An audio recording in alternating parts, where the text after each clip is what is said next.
light, because you know when they say one candle light another, you don't lose the flame. So the goal is for everybody involved, for everybody to be able to have some kind of outreach going on. So today, let's have a good drum roll in the building one time. Today we have investor, real estate developer, business and entrepreneur advocate, Christopher Senegal. Alright, I'll put the camera on you, let you tell your shit one time. You know you got a lot of big things going on in the city. You have a lot of projects. Can you just tell people who you are and what you do? Alright, Christopher Senegal. I'm a product of Port Arthur, Texas. Shout out to Lake PA. Charles, Louisiana. Trill shit. I'm a teenage dad. I was expelled from middle school for selling alcohol. I was. You was one of them kids. You came in there with the porn and the alcohol. But I'm trying to take away all the excuses, you know. Okay. So I went to college, man. I went to Southern University, the real Southern University in Baton Rouge.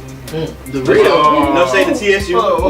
PV produces productive people, so I ain't even worried about it. I like them already. Yeah. Went to school for engineering, man. I did everything by the book, you know, outside of having the baby and getting kicked out of school. You know, I got the professional job, got out there, worked for a year, and I was like, man, I've been sold a dream. You know what I mean? You get out there and you working, and you know, everybody that makes it to that level where they graduate and they go to college, they feel like, oh, I'm gonna be the fast track. I'm gonna be the first. I hear the stories about everybody else, but I'm gonna be different. Got out there and realized it wasn't real. And it's too hard. It's too much going on. So I had to like hit the reset button. I was like, man, let me figure out how I can make this work for myself. And so I got into real estate. I moved to Memphis when I graduated, and my son and my mom was back in Port Arthur. So I was like, well, let me figure out how to get back home. Got back home. It was in 2008. I couldn't sell the house I had in Memphis, so I had to hire a property manager to manage it for me. And for me, that was like a hurdle because I wanted to just sell the house and get out of it so I could get an apartment out here and be good. But after a month or two, the property manager got me a tenant in there, and the tenant's rent was $400 more than my mortgage was. So while I'm out here hating my job, still trying to figure out what I'm gonna do, I was working for the railroad. Matter of fact, that railroad terminal right there, right around the corner, that's where I worked at. I used to run the terminal over there. I was a manager over there. But working 12-hour shifts, you know, working with mainly white people that was twice my age, trying to tell them what to do, and you know how that goes, you know. And eventually, I woke up one morning, I was like, damn, I'm stressing. Meanwhile, I'm making $400 a month off of something I'm not even touching, and it's like passive income. And I'm like, man, this is what I need to be focused on. And so that's how I got into it. So my fell into it. Yeah, fell into it on accident. Yeah. So y'all heard of home investors? Them signs everywhere say we buy ugly houses. So my line brother, I'm an Omega. My line brother from Southern was from Baton Rouge. From Houston, and he's working for home investors, but he was their property manager in Sunnyside. So he plugged me one of their contractors, Hispanic dude named Edgar Alvarez, and Edgar kind of took me under his wing. He was like, man, you know, I would pick a house. He'd be like, he'd walk with me through it. He's like, don't buy that one, buy this one, you know. And he'd flip it for me. And so started that 2009, and over the next 5 or 6 years, I built up like a portfolio. I was flipping houses, I was renting some of them out, and I just kind of built that business. But what happened was a lot of times people would be like, man, how can I get in the game? What can I do? And I kind of felt like the business is kind of a selfish business, you know what I mean? You can make money, but what are you really doing for the community, you know? I had some houses I was putting on Section 8, you know, helping people some that way. But I was like, how can I have a bigger impact? So the reason why me and Pop met is because my most recent project is a project on 5th Ward. In 2013, the same guy that plugged me with the contractor hit me up and was like, man, I think we got opportunity. There's a guy that owns a whole block in 5th Ward, and one of his tenants is coming to me because they want to move because he's not taking care of the property. So basically, he was on drugs. It's a Caucasian guy whose dad owned 26 blocks in 5th Ward, including the grocery store on Liberty Road that everybody grew up going to. This block of property is that block where that grocery store was on. He was living on there, had prostitutes living on there, had drug addicts living on there. So I was able to go to him and talk to him and negotiate an owner finance deal where, you know, basically there's no bank involved. I give him some money, I take over ownership of the block, and he was actually my tenant for the first 2 years. He stayed on the block, and you know, I was able to hold on to it, and what I started doing was running out to parolees. so I didn't have to fix it up a lot. Because parolees was in prison, they come out, they got trades. Most of them electricians, carpenters, plumbers, all that kind of stuff. And they gotta keep a place to live, they gotta keep a job. So they was like low maintenance. These are non-violent offenders. But I knew redevelopment. You put some thought into that. Yeah. Nah, this is grand scheme. I like that. And I knew that redevelopment was going counterclockwise around downtown, starting in the Heights. Then it went to First Ward, Fourth Ward. It was happening in Third Ward. So I was like, eventually it's going to happen in Fifth Ward. It's coming. Right. So I bought it when everybody thought I was crazy. And man, we literally had 100 police calls a week between prostitution and drug addicts. We had people OD on the block off of synthetic marijuana and all kinds of stuff, crazy. But it was a process where I was like, I can continue to flip, I can continue to make money for me, or I can liquidate all of that and bet on me and bet on the community. Because everybody's, even in the real estate game, everybody was always talking, man, somebody needs to do this, somebody needs to do it, somebody needs to be taking over the gentrification, but nobody's stepping up. So I was like, I had a good corporate background, so if I failed, I can go back and be an engineer and go back and work for the railroad or whatever. So I'm like, fuck it, I'm gonna do it. So that's what I did. And I had it until 2016, and then that's when some activity started in Fifth Ward, but it was like real low key. It's an architecture professor from PV, matter of fact, his name is Camilo Pera, he's a Hispanic guy.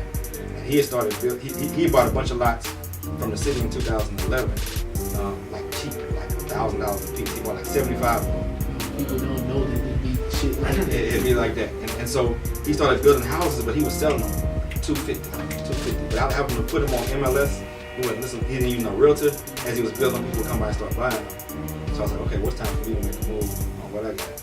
And so I started like a year and a half ago. So I demoed the whole block, and I've just been working, building a team to redevelop it. And my goal was to set the example. This is Houston. This is the 5th largest city in the United States. You know what I mean? We got a large black population.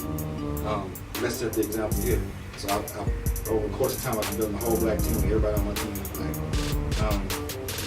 My builder is black. He's a guy named Lawrence Garvin. His business is called Laser Development. He's been building since 2000, but he low key. He under the radar. He built for his community development corporations. So the low income housing type stuff.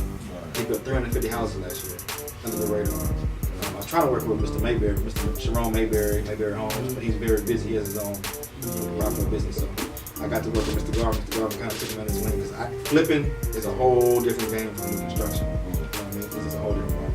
So Mr. Garvin plugged me with all his people. And then I got a couple of brokers that helped me out. And they brought me black mortgage brokers, like insurance companies. So my whole team is black. All black everything. All black everything. So, coming from a real estate perspective, how do you view Houston as a whole? Man, let me tell you this. Houston is the most popular real estate market in the United States. Because if you look at the other 4 largest cities, you got New York, you got Los Angeles. High as hell. High as hell, right. And when the recession happened in 2007, 2008, they took big hits on a lot of stuff. Houston didn't have no hits. So you got all these international investors trying to figure out where it's safe to put their money at. Everybody wants Houston. Because it's cheaper to buy the property, and Houston's steady growing. So, man, medical capital, exactly, and oil and gas energy capital too. And energy, exactly. Shit, this exactly. It's the capital of the planet. It is. It's the capital. Shit. And real estate is like there's only a few things people need in life, right? You need air, you need water, you need food, and you need shelter.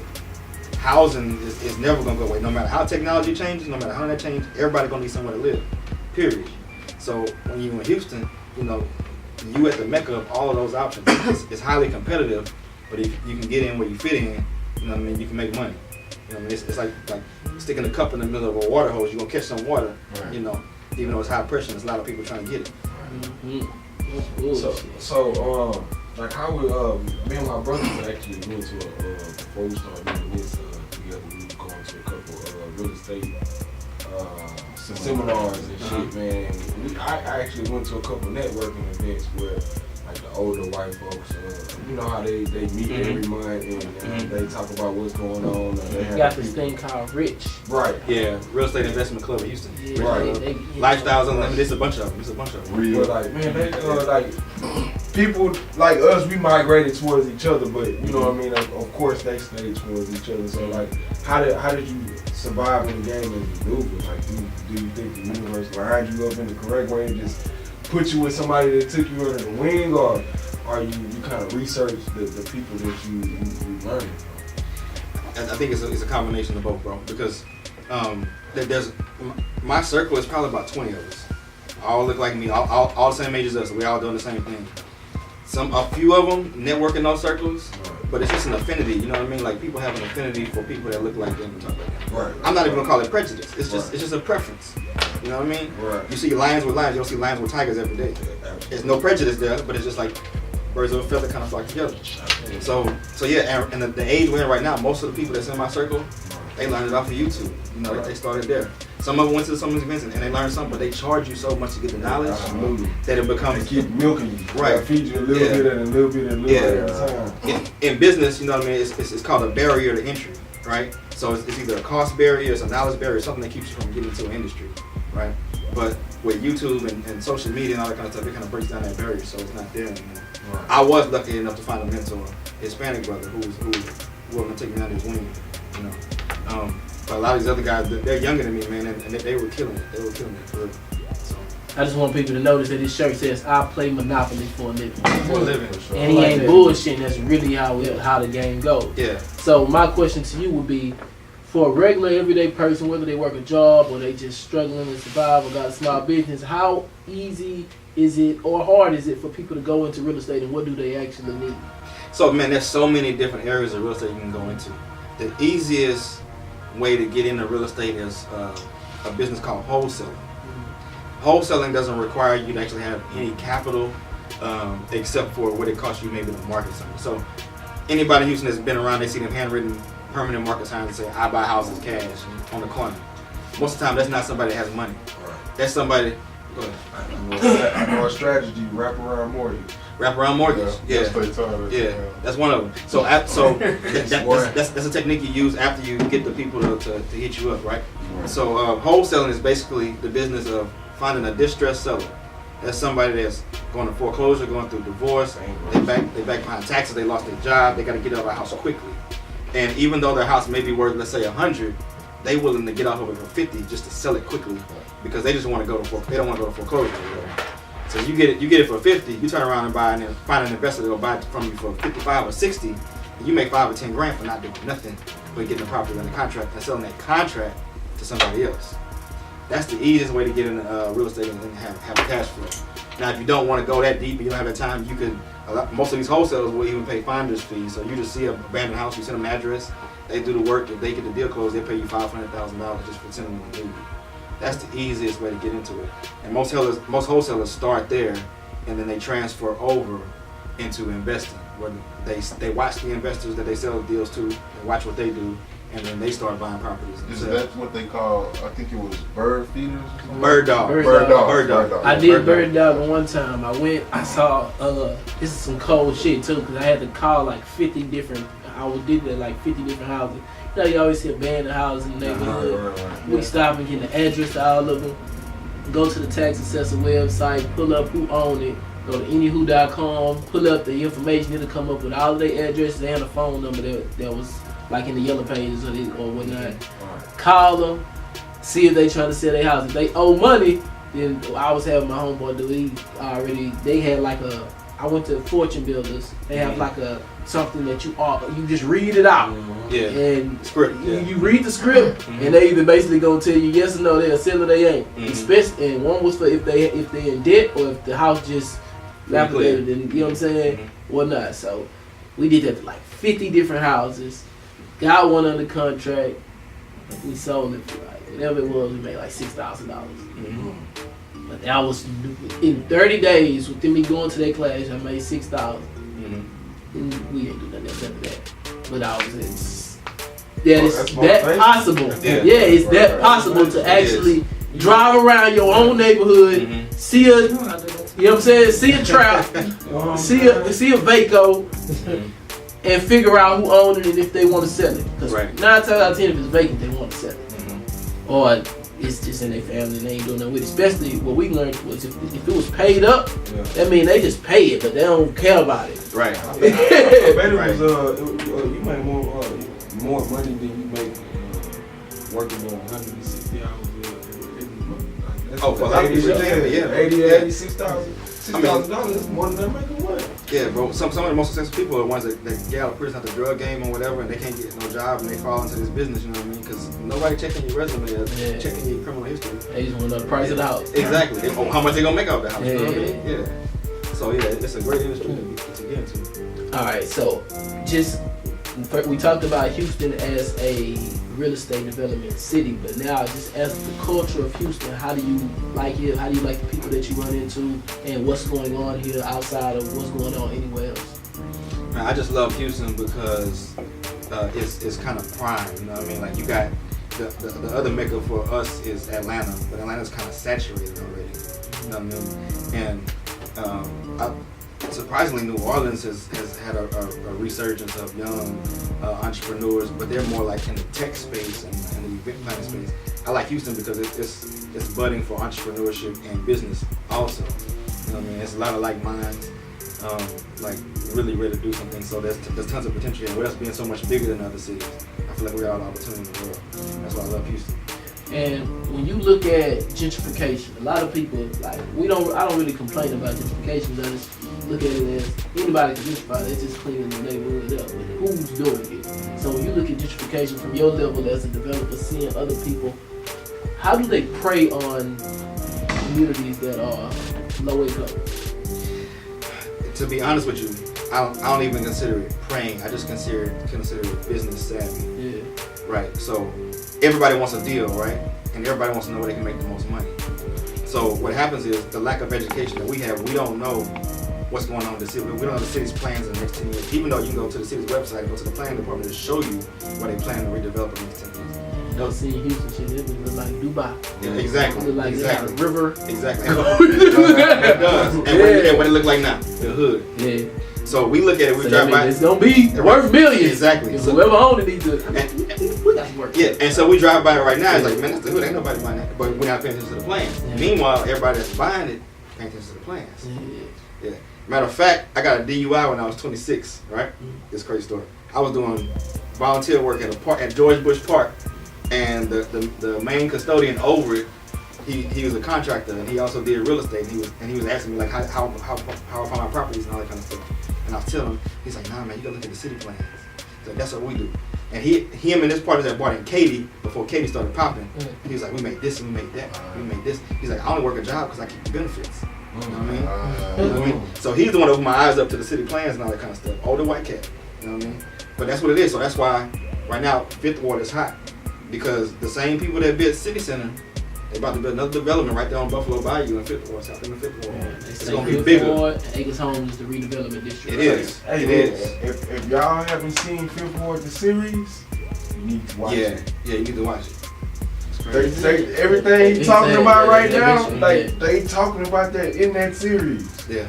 It's about to be a major change. It's about to be a major change. They was talking about the Texans before the Texans even came about, how they came about all the schemes and how they planned and put bills in for these businessmen to build that stadium and kill that whole subdivision of where the stadium was and shit, man. Yeah. Shit crazy. So what are you envisioning for yourself?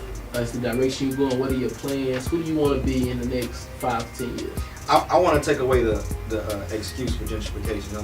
And let me finish the gentrification topic. That's part of what my plan is. We always talk about the other people coming in, building our communities and selling to other people, right? And then we talk about the housing prices being out of control. The only reason that happens is because we're not the ones pulling our money together and building the houses, right? So we talk about housing costs. It's not the government. It ain't no magic source. It's whatever investor or developer decides to buy that land and get with his realtor. They determine what price point they're gonna try to sell the houses at, and they just push the limit to the top, and it becomes out of range for us most of the time, right? But if we come in and we start buying total land and we work with the contractors and we collaborate and build, then we can keep it at a price point where the young black professionals that come from those neighborhoods that decide to go to college, decide to get a degree, or decide to start a business, and they got the money, and the only option they got right now is to go buy Humble, Pearland, Katy, Sugarland. We create that back in those same neighborhoods where their family are. Then now we change the narrative. Now it's not gentrification. Now it's the people that got out the neighborhood that have the money to come back and change the neighborhood are there. What that does for us now is the incomes in the neighborhood are higher, right? Because they're back in the neighborhood. Now we complain about grocery store. Now a grocery store wants to come. Most people don't know a grocery store profit margin on like 5%, between 3 to 5%. They not gonna come to the neighborhood. They don't. Store, gas stations, a lot of shit. Exactly. So nobody gonna want to come back in the neighborhood and risk not being profitable after they spent millions of dollars set up shop. So we gotta bring our people back. You know what I mean? We gotta keep it us, and then the ones of us that are well-to-do that move back in the neighborhood will care more about the old black people in the neighborhood, the ones that didn't make it out. You know, because we can't expect the other nationalities to come in there and care about our movement, and you know, they just come to live. You see, Fifth Ward now, like,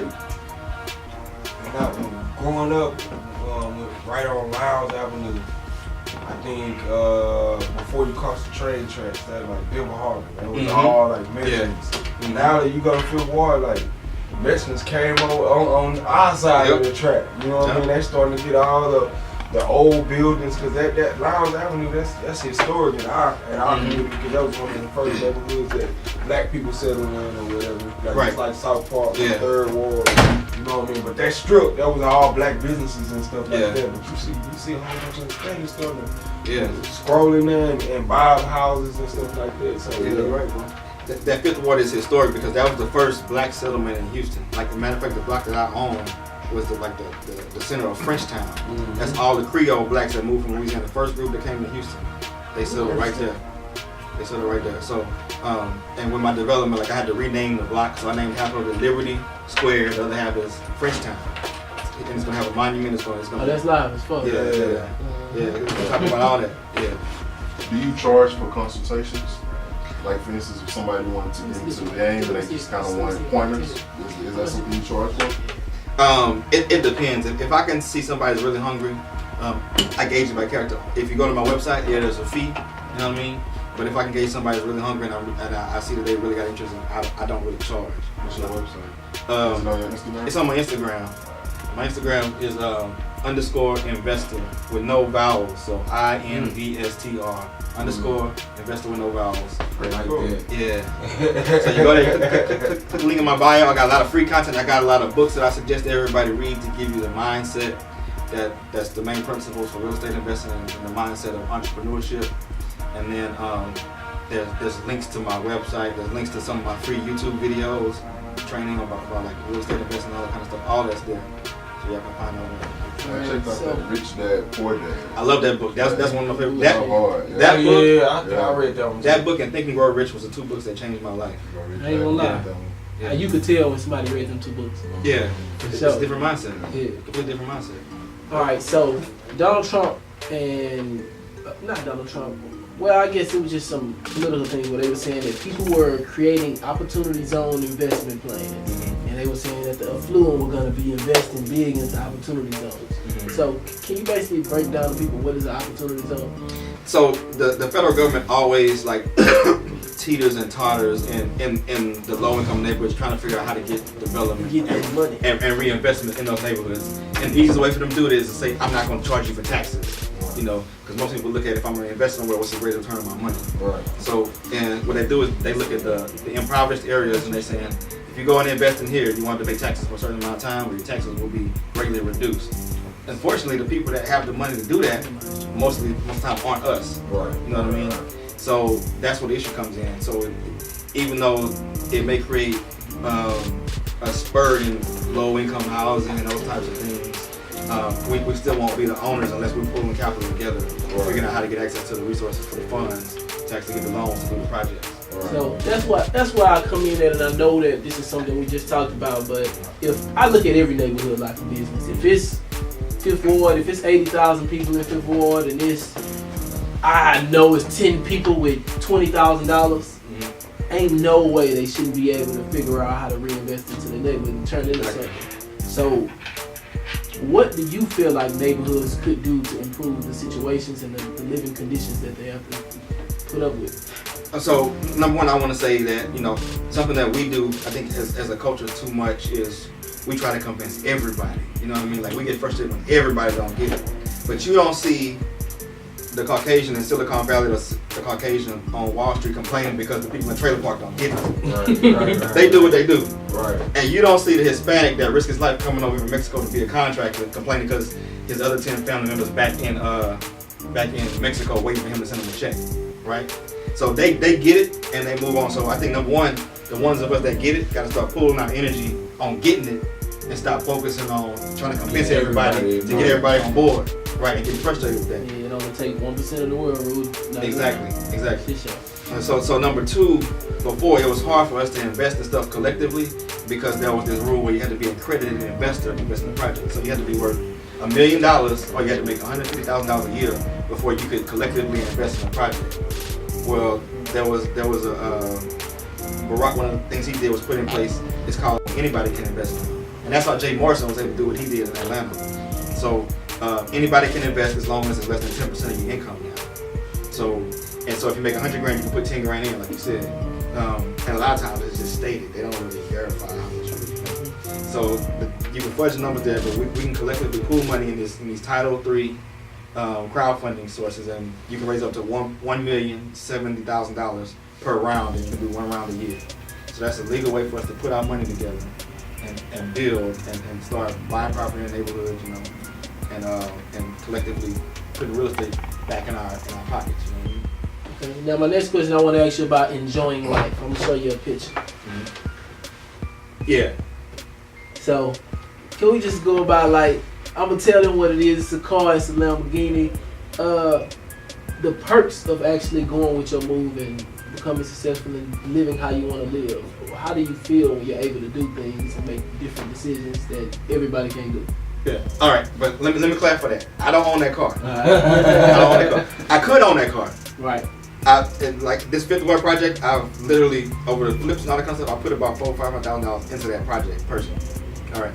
That was just the attention getter because I see it for the last post. Yeah, it's really for the last post.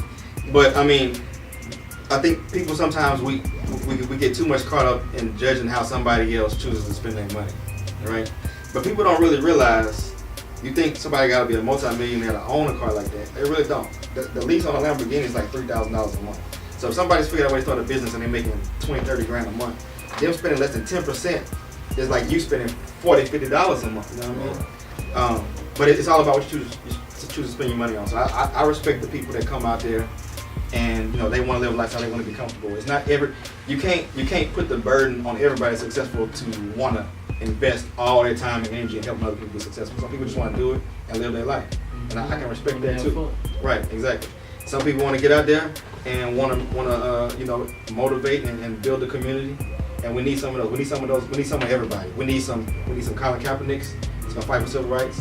We need some people that's gonna come out and get the money, and we need some people that's like when you commented under the Steve Harvey and Monique argument. What was the guy's name that you said? A.G. Gaston. A.G. Gaston. You just described what he did. So Arthur Gaston was a black millionaire in Alabama during the civil rights movement. He was a steel mill worker, and what he realized was every time somebody died, everybody got killed, everybody was passing the hat. Why? Because no black people had life insurance. So he started the first black life insurance company. That was his first business. He became a millionaire off of that. He started opening hotels and all that other kind of stuff.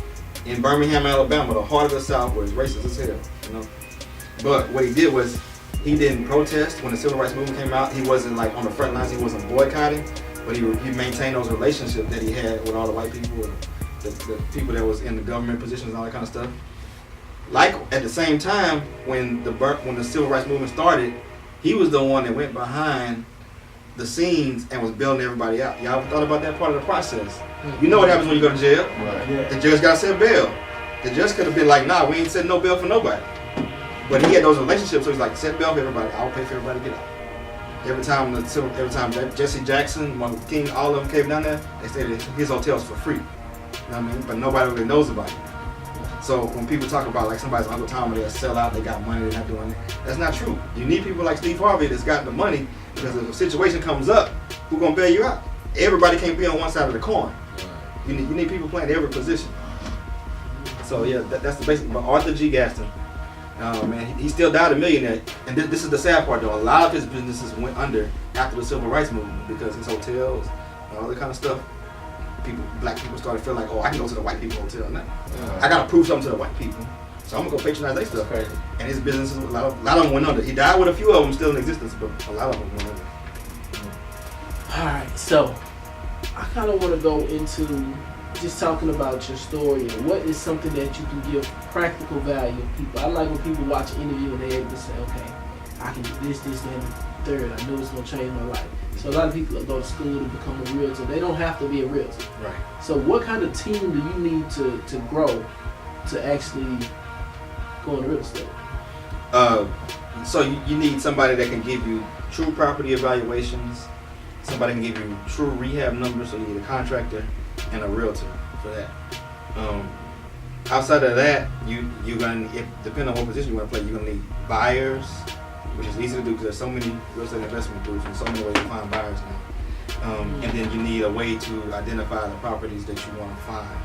So, like I said, driving around. They call that driving for dollars. Just driving around looking for properties. You can do the wholesale signs, the signs that we buy houses cash. You can go to county court records and pull lists of all, because everything's public record. You know, all this stuff's public record. You can pull divorce lists, you can pull foreclosure lists, you can pull all that stuff, and you can just build that team. Now, what I don't want people to do is try to learn how to play every position, because sometimes we feel like that because we come from like a work environment, right, or a school environment where you got to learn every single thing. You got to be expert at it before you take a step. Yeah, but in reality, you know, like sometimes if you just look hard enough, the answers are clear as day in front of you, right? Everybody here watch Undercover Boss, right? Them CEOs never know what the hell their employees doing. They don't know nothing. Their job is to lead. So your job is to find a good team, a strong team, put that team around you, and delegate. I want you to do this. Realtor, I want you to do this. Contractor, I need you to tell me this.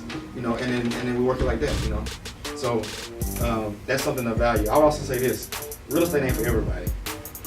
But every time somebody drives to work, if you drive to work and you drive 5 miles, you pass at least 30, 40, 100 businesses, and they all owned by somebody.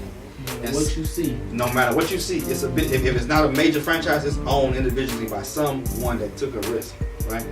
And we as a people, we look at a few industries that we see a couple people thriving. Everybody want to open a clothing boutique. Everybody want to do something illegal. You know, you want to sell some narcotics. Something. Everybody want to open a bar or a restaurant. But there's so many other businesses out there. You know what I mean?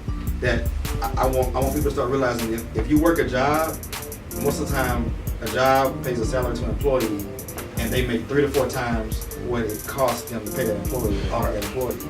So there's a demand for what you've already been doing. You work at McDonald's, you flip fries, guess what? You can quit and write a curriculum on how to train people, how to work in a small restaurant industry, and go to other small restaurants and say, hey, I'm gonna train your employees. You know what I mean?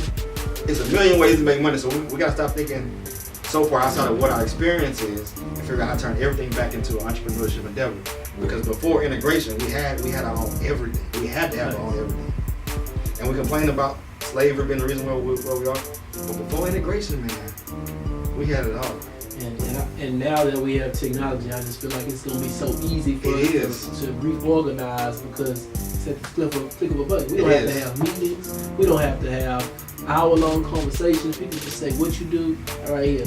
I'm going to put you on a network of people that do this, that, and the third, and now it's up. Yep. So, working long distance. So out of the properties that you own, like one time God was telling me, I've never even seen all my properties. Mm-hmm. You can be a real estate developer and basically be a global citizen. You don't have to live anywhere. Right. How, matter of fact, let me not even go into that before we go into this. I want to talk about presentation. When people are, I seen on Learn from Chris.com, you were saying you can balance a corporate job and start a business. How important is presentation when you're starting a business and trying to get other people to invest into it or to buy your products? So you gotta be a walking billboard for whatever business you're in. You know? So wherever you go, you never know who you're gonna meet, you never know who you're gonna run into, you never know who's gonna recognize you that you don't know.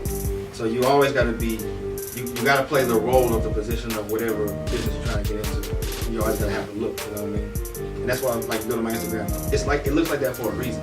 I can post a lot of other stuff on there, but I don't. You know what I mean? Strictly to make sure that presentation looks right, that it's organized, laid out. Exactly. Yeah. And it's playing the same game that we feel like we got to put on a mask of being Caucasian.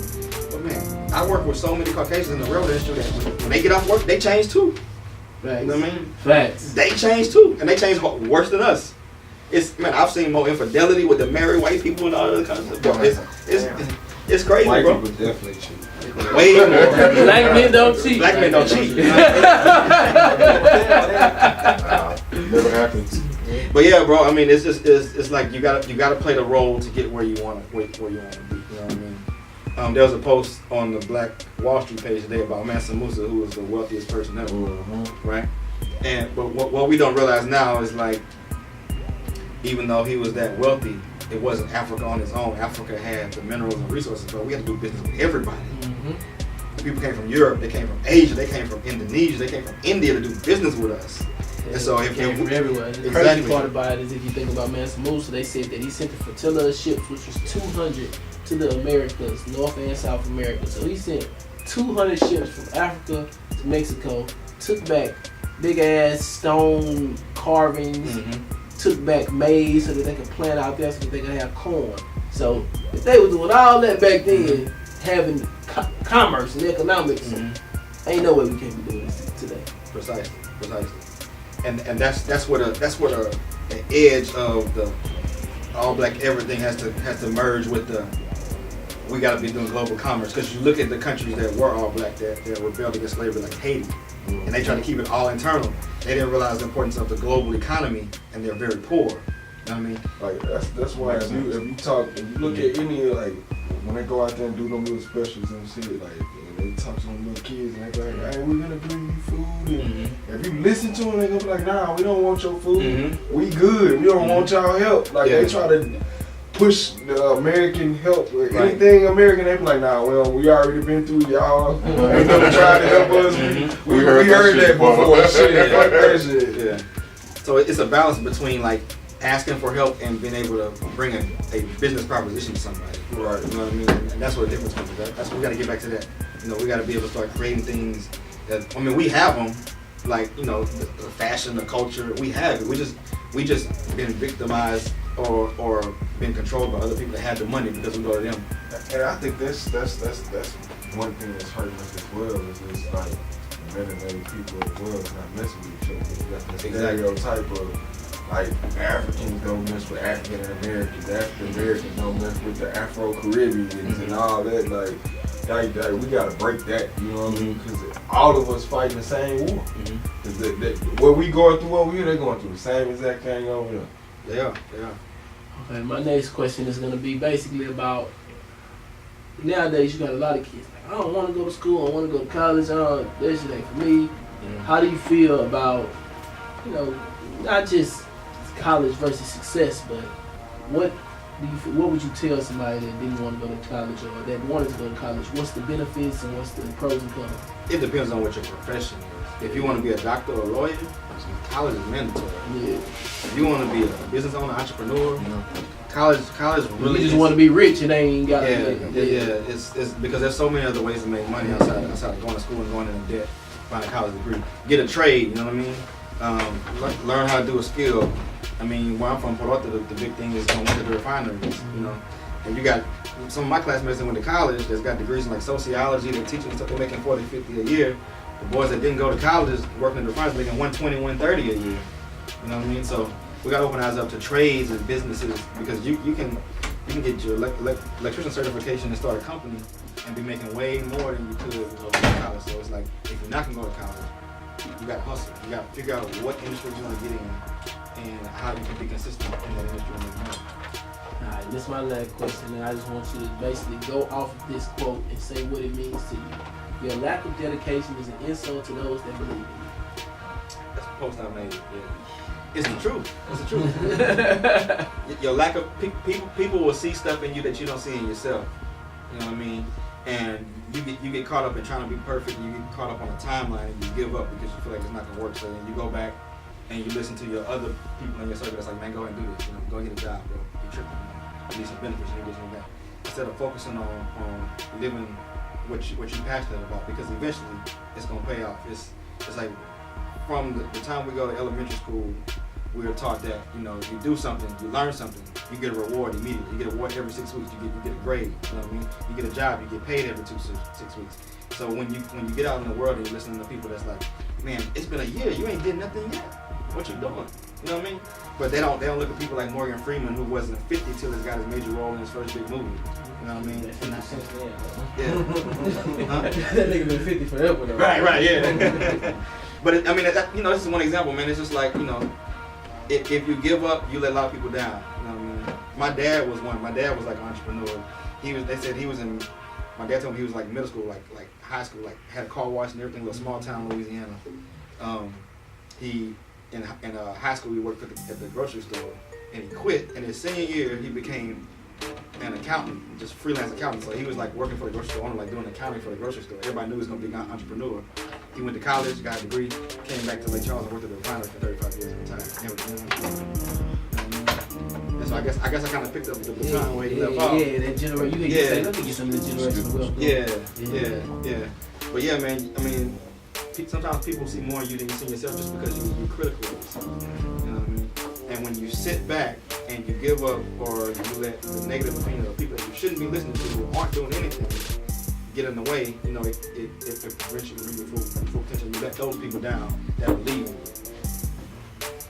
Alright, so before we get into the feminine energy that just walked in, what do you want people to leave with? What do you want people to remember you by? What do you want? What is your message that you want people to feel if you come in front of them and walk away? What do you want them to hold on to? I want them to hold on to the fact that we have to focus on economics. We gotta focus on building collectively. And it's not so much about setting an impression upon another group. It's not so much about convincing the white people that they did us wrong. It's not so much convincing them that their ancestors put us in slavery. Our focus needs to be on how can we build. Let's look at the examples. Exactly. Let's look at what the Asians doing. We go to Chinatown, everything's written in Chinese. But they very nice to the white people that come, to the black people that come to patronize. You know what I mean? You know, but they build it and they keep their money in their community. I want us to realize that we can do the same thing. We don't have to focus on. We need people that's fighting for civil rights. We need people that's fighting for the wrong and injustice that's done to us, you know, in the criminal justice system. But the rest of us need to be focused on economics. We need to be focused on building. We need to be focused on supporting each other and building some real stuff.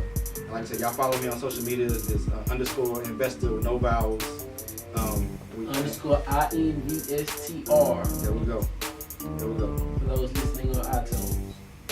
And that's it. That's what I want everybody to leave. Why you took the ball? That's the only thing that was left. People are saying that's deep. It's a hieroglyphics, like the only way the Europeans and the other ones could pronounce it, they had to add vowels. Oh wow. So like I just learned that today, so I'm just like, oh. I'm gonna run with that. I'm gonna run with that. I see you like with the symbols, man. Good game. I appreciate you, buddy. Yeah, bro. I want you to stay out. We finna go all down in